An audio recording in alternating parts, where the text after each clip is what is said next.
नमस्कार दोस्तों, ocean network में आपका स्वागत है। पता नहीं प्रधानमंत्री का दिमाग इतना तेज कैसे चलता है। काफ़ी समय पहले उन्होंने इंडी अलायंस का एक नया नामकरण किया था, घमंडिया गठबंधन। और ये घमंड जो है, ये टूटने का नाम नहीं ले रहा है, बल्कि पता नहीं किन कारणों से बढ़ता ही जा रहा है।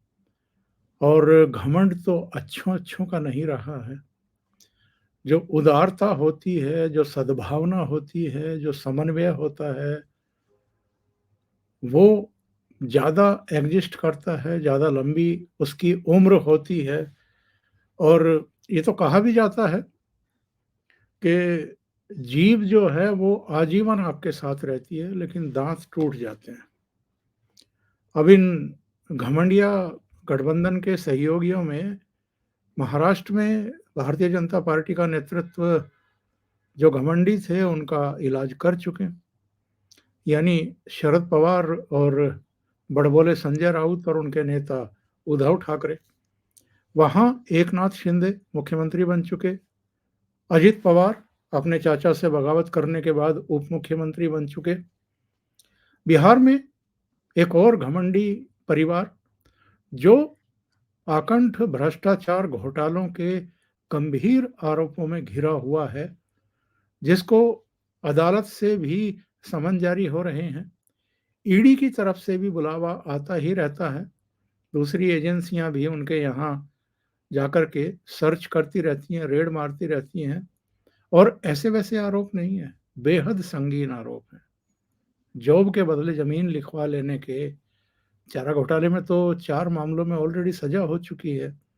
वो सज़ा काटते-काटते ही हेल्थ ग्राउंड पर लालू जी बाहर आए थे और अदालत ने कहा था कि आप राजनीति नहीं नहीं करेंगे, पर शुरू के 2 महीने छोड़ दें, तो वो राजनीति ही कर रहे हैं। और जब ये अगस्त 2022 में पलटी मारी थी नीतीश कुमार ने, उनके साथ गए थे, तब का एक वीडियो वायरल हो रहा है तेजस्वी यादव का, जिसमें वो केंद्रीय गृह मंत्री अमित शाह और प्रधानमंत्री नरेंद्र मोदी के बारे में भी अपशब्दों का इस्तेमाल कर रहे हैं। यानी सत्ता का जो नया-नया नशा था, वो उनके दिमाग में घुस गया था। और मुझे ऐसा लगता है कि ये वो कहते हैं ना कि थोड़ा समय की बात होती है।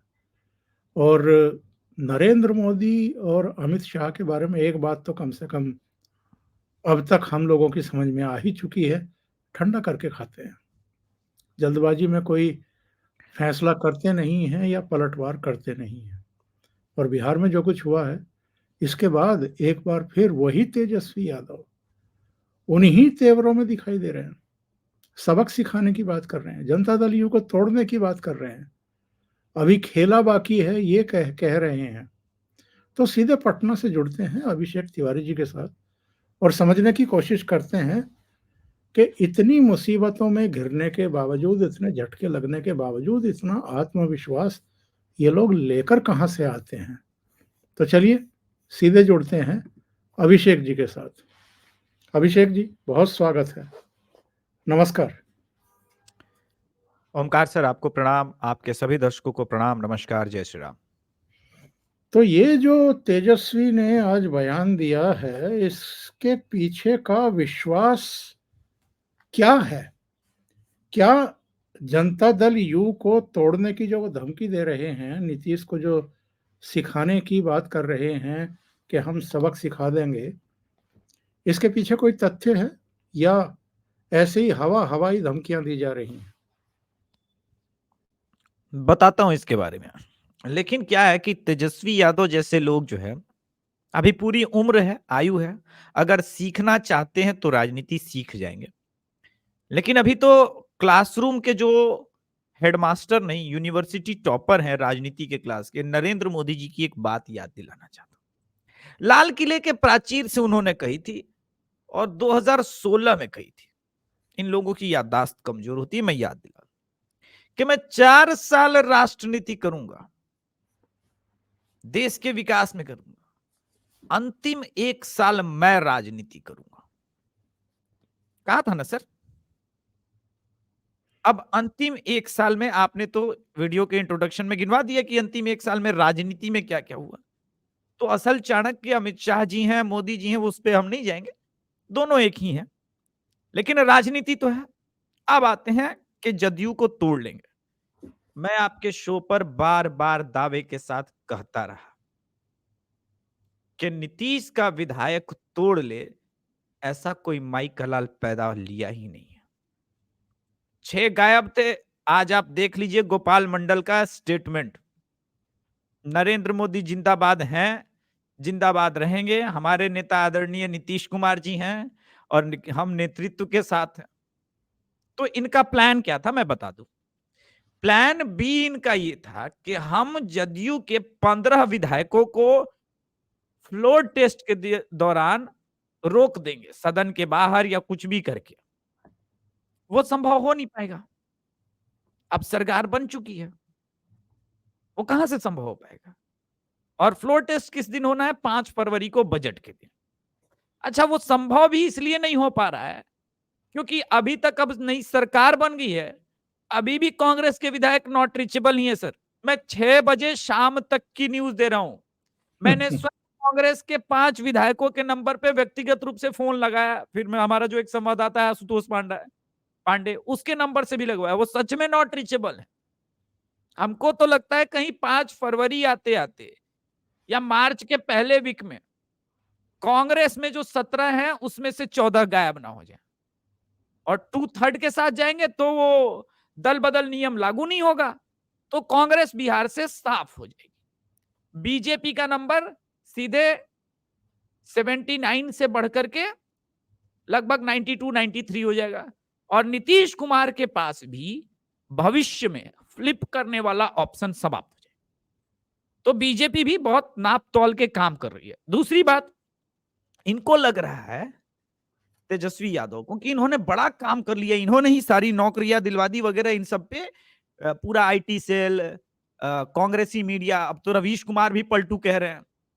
मतलब सोचिए पत्रकारिता का पतन किस कहां है कि जो जनादेश एनडीए के लिए मिला था 2020 में, उससे जब नीतीश कुमार 2022 में पलटे तो जननायक, प्रधानमंत्री पद के उम्मीदवार, इंडिया अलायंस के सबसे बड़े नाव खेवैया, और जैसे ही पलटे कीड़ा मकोड़ा, कचरा। और ये देखिए, प्रवक्ता बोले, विरोधी पार्टी बोले, समझ में आता है। जब ये पत्रकार पत्रकारिता का चोला ओढ़ के बोलने लगे तो समझ लेना चाहिए कि वो पत्रकार कम और किसी पार्टी का दलाल अधिक है।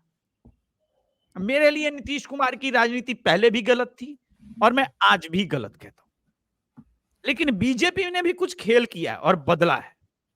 जो राजनीति को समझते हैं ओमकार सर, वो अब तक समझ गए होंगे कि नीतीश कुमार जी के लिए राह कितनी मुश्किल होने वाली है। मैं बात कर रहा हूं डिप्टी सीएम अशोक चौधरी के सॉरी सम्राट चौधरी और विजय सिन्हा जी के बनने पे। ये मामूली स्टेप नहीं है, बीजेपी ने कोई एक्सपेरिमेंट नहीं किया और बीजेपी शायद चाहती है कि लॉ एंड ऑर्डर की धमक दिख जाए इस बार, और शायद बीजेपी मैसेज भी ये कन्वे करना चाहती है। ऑफर चिराग पासवान को भी मंत्रालय का दिया गया था, वो भी जेपी नड्डा के प्लेन से आए, जो कल तक कयास लगाए जा रहे थे कि चिराग पासवान का क्यों। जेपी नड्डा जी के जेट प्लेन से आए, उनके साथ रहे और कहा गया कि आप जो चाहते हैं वो मंत्रालय हम देने को तैयार हैं। लेकिन चिराग पासवान की शालीनता देखिए, उन्होंने कहा कि नहीं, मेरा तो कोई विधायक भी नहीं है, मेरा कोई अधिकार नहीं बनता कि मैं इस में गठबंधन में फिलहाल सरकार में शामिल हूं। हां, मेरी एनडीए में जो सीटें थी पहले वो कम न की जाए बस। और मुझे लगता है कि ये ठीक है। अब ये है कि कई प्रश्न आएंगे ललन जी के से लेकर के भी, अगर आएंगे तो हम उसके बारे में भी बात करेंगे, क्योंकि आज बिहार में बहुत गूंज है इस प्रश्न की कि ललन बाबू कैसे फेस करेंगे मोदी जी को, अमित शाह जी को। नहीं, उससे पहले तो मैं ये जानना चाहता हूँ, जिन 2 चेहरों का आपने नाम लिया है जिनको डिप्टी चीफ मिनिस्टर बनाया गया है, विजय सिन्हा जब स्पीकर थे, और मेरे विचार से हिंदुस्तान के इतिहास में ऐसा और किसी विधानसभा में नहीं हुआ कि मुख्यमंत्री और स्पीकर के बीच में खुली लड़ाई हुई हो, बदजुबानी हुई हो, एक-दूसरे को हदों में रहने की बातें की गई हों। इसी तरीके से सम्राट चौधरी ने तो सदन में खड़े होकर के ही एक तरीके से नीतीश कुमार को ये कह दिया था कि आपको इलाज की ज़रूरत है, आप अस्पताल में भर्ती हो जाइए। जी। और उन दोनों को डिप्टी चीफ मिनिस्टर बनाया है बीजेपी ने। इसके पीछे का मकसद और मंशा क्या है बीजेपी की? ये ज़रा थोड़ा-सा समझाइए। देखिए, पिछली बार सॉफ्ट सरकार चली थी। इस बार बीजेपी ने मकसद क्लियर कर दिया नीतीश कुमार के लिए भी कि झुकेंगे हम भी नहीं। जो दो डिप्टी चीफ मिनिस्टर दे रहा हूं, उनके साथ आपके रिश्ते कैसे हैं, आपको भी पता है। तो सरकार बराबरी की चलेगी। ठीक है, आपके पास होम मिनिस्ट्री है, लेकिन हमारे पास भी एजुकेशन डिपार्टमेंट है, हेल्थ डिपार्टमेंट है। उसमें इंटरफेरेंस नहीं होना चाहिए। लॉ एंड ऑर्डर के मसले पे इंटरफेरेंस नहीं होना चाहिए। और देखिए, बीजेपी को एक सीएम फेस प्रोजेक्ट करना है 2025 में, तो बीजेपी अब एक्सपेरिमेंट नहीं कर सकती थी। सो बीजेपी के लिए बिहार में जो बेस्ट नेता थे दो, उन दोनों को, एक घाघ संघी है, और दूसरे जो है संघी तो नहीं है टेक्निकली सम्राट चौधरी, लेकिन एबीवी से बाद में जुड़े और उसके बाद बीजेपी से काफी दिनों से जुड़े रहे। लेकिन जो विजय कुमार सिन्हा है, उनके रग रग में संघ की आइडियोलॉजी और विचारधारा बसी हुई है। तो चल करके साफ किया है नीतीश कुमार जी को भी कि आपने, ठीक है, सीएम पोस्ट रखा है, लेकिन झुकेंगे हम भी नहीं। और ये है हमारा कार्ड, दो ऐसे नेता जिससे आपकी भी ट्यूनिंग अच्छी नहीं थी, लेकिन अब आपको ट्यूनिंग बिठाना होगा। ट्यूनिंग बिठा के शर्तों के साथ चलने के बजाय सामंजस्य के साथ चलना होगा। और सब कुछ जदयू जदयू नहीं होने जा रहा है। जी। अच्छा, एक बात ये समझाइए, पहले तारकेश्वर जी को और रेणु जी को डिप्टी चीफ मिनिस्टर बनाया गया था। इस बार उनकी जगह 2 नए डिप्टी चीफ मिनिस्टर बनाए गए हैं। ये जातीय समीकरण साधने की चेष्टा है, क्या है? नहीं, नहीं, जातीय समीकरण तो एक बात कही जा सकती है कि चलिए एक एक भूमिहार भी दे दिया, एक कुशवाहा भी दे दिया, एक सीएम कुर्मी से हैं ही, बाकी दलित समाज से सब, एक पूरा पूरा का पूरा बिहार में कास्ट इक्वेशन साध लिया गया। ये बात सही है, किंतु ये एक्चुअल में सिर्फ कास्ट इक्वेशन नहीं है। तारकिशोर और जो पहले दो डिप्टी सीएम थे उस वक्त 2020 में, आने वाले सालों में 4 साल तक कोई चुनाव नहीं था, तो बीजेपी के पास एक्सपेरिमेंट का अवसर था। अब एक्सपेरिमेंट का अवसर नहीं है। अब आपको 2.5-3 महीने में डिलीवरी करना है, और क्योंकि जाना है लोकसभा चुनाव में। और ये ना भूले, जो लोग आज नीतीश के प्रति सिंपैथी देख रहे हैं, मैं उनके लिए भी बता दूं, एक बिहार के जो तमिलनाडु में बहुत बड़े रैंक पे पुलिस अफसर थे, उनके साथ मिलकर के जिस प्रकार से मनीष कश्यप के खिलाफ और विरुद्ध में केस तैयार किया गया था, और उसके बाद जब वो रिटायर होकर के पहुंचे बिहार में, तो उनको आरजेडी में जगह दी गई। जहानाबाद लोकसभा से टिकट देने तक की बात चली गई है, और वो चुनाव भी लड़ना चाहते हैं। और ये सब कुछ करने के बाद भी अगर किसी को तेजस्वी यादव शालीन नेता, धैर्यवान नेता नजर आते हैं, तो इस भूल से निकल जाइए। कर्म का फल मिलता ही है, और इसी जन्म में मिलता है। तो ये सब कुछ हो रहा है, इसलिए ज्यादा अधिक लोड लेने की आवश्यकता नहीं है। जो मोदी जी और अमित शाह जी कर रहे हैं, बहुत सोच समझ के किया है। नहीं, शालीनता तो लालू परिवार में किसी की भी पास दिखाई नहीं दे रही है। जो 2 बेटियाँ इनकी राजनीति में भी नहीं हैं, रोहिणी और लक्ष्मी। राजलक्ष्मी, उन्होंने जिन भाषा में नीतीश बाबू के लिए ट्वीट किए हैं, वो तो बहुत ही आपत्तिजनक है, और उससे लगता नहीं है कि कोई बहुत संस्कारवान हैं वो। छोड़ दीजिए बाकी सारी चीज़ें, छोड़ दीजिए सारा घटनाक्रम, सत्ताएँ, सरकारें आती-जाती रहती हैं, पर इन बच्चियों की उम्र क्या है और नीतीश बाबू की उम्र क्या है? नहीं, नहीं, तो मैं उत्तर देता हूं सर। तो कूड़ा कूड़े में चला गया, तो इतने दिनों तक उसी कूड़े के साथ बैठ करके चाशनी में डबल रोटी खा रही थी ना। आप वही कूड़ा खा रही थी, आपका सरकार खा रहा था। यही नीतीश चचा थे, यही लालू यादव कंधे पे हाथ रख के कह रहे थे यही हमारा सेनापति है। तब बड़ा ठीक था। और जबकि जनादेश मिला था एनडीए के लिए। अगर राजद को जनादेश मिला होता 2020 में, तब तो कोई बात होती कि आप बड़े नैतिकतावान बात कर रहे हैं, लेकिन आपके लिए जनादेश मिला भी नहीं था। आज जो गठबंधन का मूल स्वरूप है, इसी स्वरूप को गठबंधन में मिला था, इसी स्वरूप को मिला था। सबकी अपनी राजनीतिक इच्छाएं हैं। आप इनको पलटी मार कहते हैं, ठीक है। क्या बीजेपी और कांग्रेस पलटी मार नहीं अपनी अपनी आइडियोलॉजी पे? बीजेपी ने भी तो अपनी राजनीतिक विचारधारा को, सम्राट चौधरी को की राजनीतिक विचारधारा को, पगड़ी को तिलांजलि दिया ना। और उसके पहले आपने जिसने पलटू मार चाचा रखा, पेट में दांत है कहा, डेंटिस्ट के पास जाने को कहा, लालू प्रसाद यादव ने, रोहिणी ने किस किस प्रकार की भाषाएं 2017 में भी प्रयोग की थी, तब वो नहीं था। 2020 में भी आप कर रही थी और 2022 में मिल गए तो ठीक। तो आपकी अगर कोई ऐसी अटल जी, आडवाणी जी टाइप की एकदम स्नैच पॉलिटिक्स होती, एक आइडियोलॉजी होती, तब तो मैं कहता कि बड़ा आप निष्ठावान है। लेकिन आप स्वयं नैतिक रूप से ईमानदार लोग नहीं है। लैंड फॉर जॉब स्कैम में पूरा खानदान फंसा हुआ और दूसरे को नैतिकता का ज्ञान दे रहे हैं। आपके पिताजी इस देश के न्यायपालिका के द्वारा दोषी करार दिए गए। दूसरों पे ज्ञान देना बंद कीजिए ना। ये तो कोई बेकार लॉजिक है। और ये बड़बोलापन, ये अहंकार संजय राउत और उद्धव ठाकरे का भी, और जितनी आपकी हैसियत नहीं उससे कहीं अधिक अपने आप को शो करना, और वही यहाँ भी हम देख रहे हैं, बदजुबानी, अहंकार, घमंड, ये इनको ले डूब रहा है। और आज तो नड्डा साहब ने भी एक बयान दिया है पटना में, उन्होंने कहा है कि ये तो जो इंडिया अलायंस है, ये तो परिवार का गठबंधन है और ये पूरी तरीके से फेल हो चुका है। तो परिवार का गठबंधन नहीं था तो क्या था? इसके प्रमुख हलाए कौन कौन है? तृणमूल कांग्रेस है, परिवारवादी पार्टी है। स्टालिन की पार्टी है डीएमके, परिवारवादी पार्टी है। लालू जी की पार्टी है।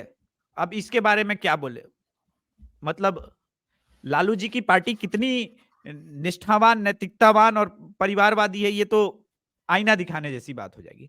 दूसरे प्रमुख हला है अखिलेश यादव, इनके बारे में क्या ही कहना है, परिवारवादी पार्टी है। हरियाणा में जिनके साथ अलायंस हो रहा है वो भी परिवारवादी पार्टी है। आप मुझे ये गिनवाइए ना इस अलायंस में। और कांग्रेस तो खैर कहना ही नहीं है, उसकी धुरी है तो इसकी धुरी, इसका पूरा जिसके फुटप्रिंट को ये लोग फॉलो कर रहे हैं वो कांग्रेस ही है। आप मुझे वो अलायंस पार्टनर की नहीं है ना, इसमें नवीन बाबू है, वैसे डीएमके, नवीन, एनसीपी, इसके सब तो अलावा परिवारवादी है। टीएमसी, सारे के सारे जो हैं वो एक भी परिवारवाद को ऐसा बढ़ावा दे। अलायंस पार्टनर नहीं है जिसमें परिवारवाद ना हो, सारे के सारे परिवारवादी ही है। आज देखिए सर, आज पत्रकारों में, आज लिबरल गैंग में छटपटाहट इस बात की है क्योंकि वो देख रहे हैं कि अंतिम उम्मीद भी जो थी कि बिहार में कुछ हम कर पाएंगे चमत्कार, जिसके बहाने हम कह पाते 2024 में कि एक मोरल विक्ट्री मिली है, वो मोरल विक्ट्री भी छीन ली गई।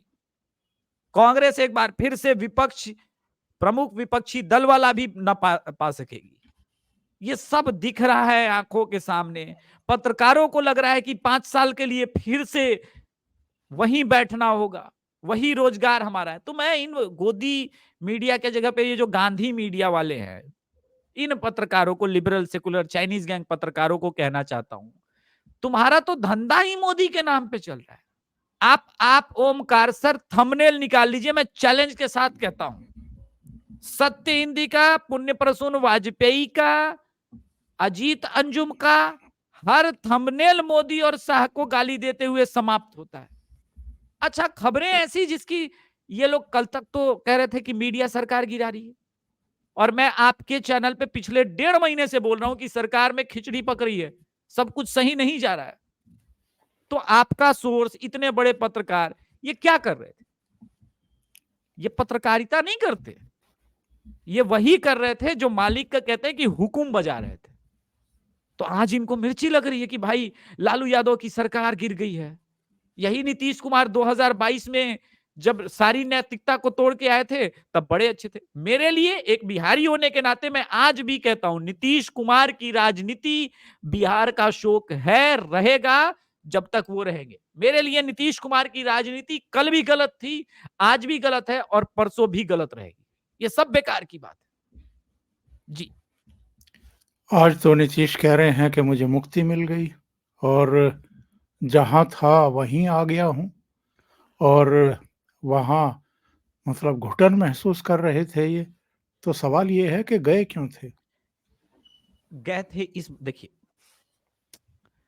सर, प्रधानमंत्री इंजीनियर क्या है, पैकेज देखता है ना सर, कंपनी थोड़े ना देखता है। पैकेज ज्यादा मिल रहा था, पैकेज क्या है उनका, उनको ये बार प्रधानमंत्री बनने हाँ, प्रधानमंत्री बनने के लिए गए थे।